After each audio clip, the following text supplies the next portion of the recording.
ഞാൻ ഒട്ടും പ്രതീക്ഷിക്കാത്ത ഒരു റിസൾട്ടാട്ടോ നിങ്ങൾ എൻ്റെ ഫേസിൽ കാണുന്നത്. എന്താണെന്നല്ലേ എല്ലാം വഴിയെ പറഞ്ഞുതരാം കേട്ടോ. ഹലോ ഗൈസ്, ഇന്ന് എൻ്റെ കയ്യിലുള്ളത് ഫേസിൽ യൂസ് ചെയ്യുന്ന ഷീറ്റ് മാസ്ക് ആണ് കേട്ടോ. ഇത് ഞാൻ സുഡിയോന്ന് മേടിച്ചതാണ്. ഇത് കൊറിയൻ്റെ ആണെന്നാണ് അവർ പറയുന്നത് കേട്ടോ. ഇത് ലെമൺ ഫ്ലേവറൊക്കെ ഉള്ളൊരു ഷീറ്റ് മാസ്ക് ആണ്. നമ്മുടെ ഫേസിൽ ഓയിൽ നല്ലപോലെ കൺട്രോൾ ചെയ്യാനും പിന്നെ ഫേസ് റിപ്പയർ ചെയ്യാനൊക്കെ നല്ല ഹെൽപ്ഫുള്ളാണെന്നാണ് ഇതിൽ പറയുന്നത്. അപ്പോൾ നമുക്ക് നോക്കാം. ഞാൻ പൊട്ടിച്ച സമയത്ത് എൻ്റെ ഫേസിലേക്ക് ആ സിറം തെറിച്ചിട്ടുണ്ടായിരുന്നു. ഭയങ്കര ലെമണിൻ്റെ ഭയങ്കര മണമായിരുന്നു കേട്ടോ. അപ്പോൾ നമുക്കിത് ഫേസിൽ യൂസ് ചെയ്ത് നോക്കാം എങ്ങനെയുണ്ട് ഇതിൻ്റെ റിസൾട്ട് എന്നുള്ളത് കേട്ടോ. ഇതിലൊരു 10-15 മിനിറ്റ് വെക്കാനാണ് അവർ മാക്സിമം പറഞ്ഞേക്കുന്നത്. അപ്പോൾ നമുക്ക് നോക്കാം ഇത് വെച്ചിട്ട്. ഓക്കെ, അപ്പോൾ ഞാൻ ഇതിൽ ബാക്കിയുണ്ടായ സിറം എൻ്റെ കയ്യിലൊക്കെ ഞാൻ അപ്ലൈ ചെയ്ത് കൊടുത്തായിരുന്നു.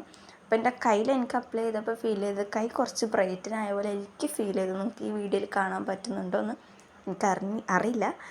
പക്ഷേ എനിക്ക് പേഴ്സണലി അത്യാവശ്യം നല്ലപോലെ ബ്രൈറ്റനാക്കുന്ന പോലെ എനിക്ക് ഫീൽ ചെയ്തു കേട്ടോ.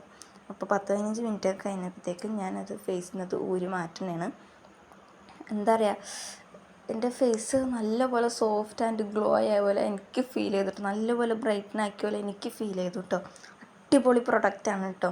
ഞാനിത് സ്റ്റുഡിയോന്ന് മേടിച്ച് ചെയ്യണം. അപ്പോൾ നിങ്ങൾ മേടിച്ച് യൂസ് ചെയ്യാത്ത ആൾക്കാരാണെങ്കിൽ മസ്റ്റ് ട്രൈ ആണ് കേട്ടോ. എനിക്ക് തോന്നുന്നു നമ്മൾ പെട്ടെന്നൊക്കെ വേണമെന്നുള്ള ആൾക്കാർ കാണുന്നുണ്ടെങ്കിൽ ഇതൊക്കെ അടിപൊളിയാണ്. പുറത്തേക്കൊക്കെ പോകുമ്പോൾ നമ്മൾ മേക്കപ്പൊക്കെ ചെയ്യുന്നതിന് മുമ്പായിട്ട് ഇതേപോലെ ഒരു സ്കിൻ കെയർ ഒക്കെ ചെയ്തിട്ട് ചെയ്യുകയെന്നുണ്ടെങ്കിൽ അടിപൊളിയാണ്. അപ്പോൾ എൻ്റെ യൂട്യൂബ് ചാനൽ സബ്സ്ക്രൈബ് ചെയ്യാൻ മറക്കണ്ട, അത്രേ ഉള്ളൂ.